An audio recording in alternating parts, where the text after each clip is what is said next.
प्रार्थना ह्या चॅनलमध्ये तुमचं खूप खूप स्वागत आहे. श्री स्वामी समर्थ.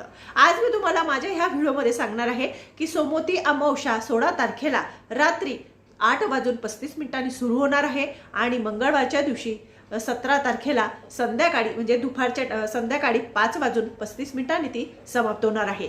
त्यामुळे आपल्याला जे हे उपाय करायचे आहे ते सोमवारीच्या दिवशी करायचे आहे संध्याकाळच्या टायमाला. बघा, हा उपाय तुम्हाला संध्याकाळी करायचा आहे. घरामध्ये इडापिडा असेल, दुःख असेल, दारिद्र्य असेल, म्हणजे घरामध्ये पैसा येत नसेल, टिकत नसेल, घरामध्ये भरपूर प्रमाणात आजार असेल, घरातला आजार बरा होत नसेल किंवा पैसा येतच नसेल आणि व्यर्थ पैसा तुमचा वाया जात असेल, घरामध्ये भरपूर प्रमाणात नकारात्मक शक्ती असेल, सारखा गाडीचा ॲक्सिडेंट होत असेल, घरामध्ये तुम्हाला अशांतता वाटत असेल, तर त्या प्रत्येक स्त्रीने आपल्या घरामध्ये हा उपाय करायचा आहे. हा उपाय स्वामी समर्थ केंद्रानुसार आज मी तुम्हाला सांगणार आहे.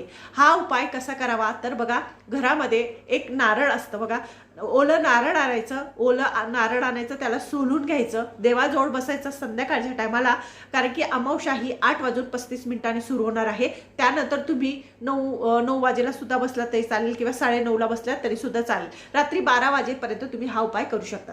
तर रात्री देवाजवळ बसायचं, नारळ घ्यायचं, तुमच्या घरामध्ये भीमसेन कापूर असेल तर भीमसेन कापूर घ्यायचा किंवा दुसरा कापूर असेल तरी सुद्धा चालेल. तर नारळ सोलून घ्यायचं, शेणा देवाकडे करायचा आणि त्या ठिकाणी देवाजवळ बसून त्या नारळवर एक असं तुम्हाला भीमसेन कापूर 7 वेळेस ठेवायचं आहे.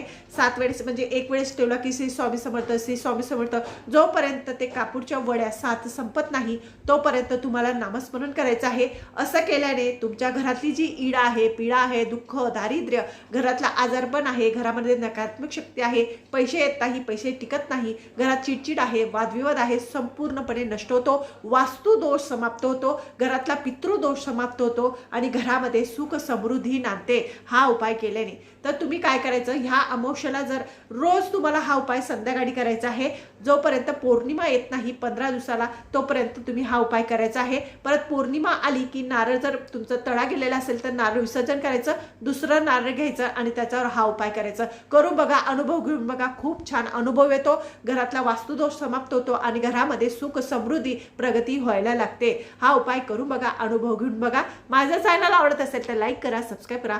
श्री स्वामी समर्थ.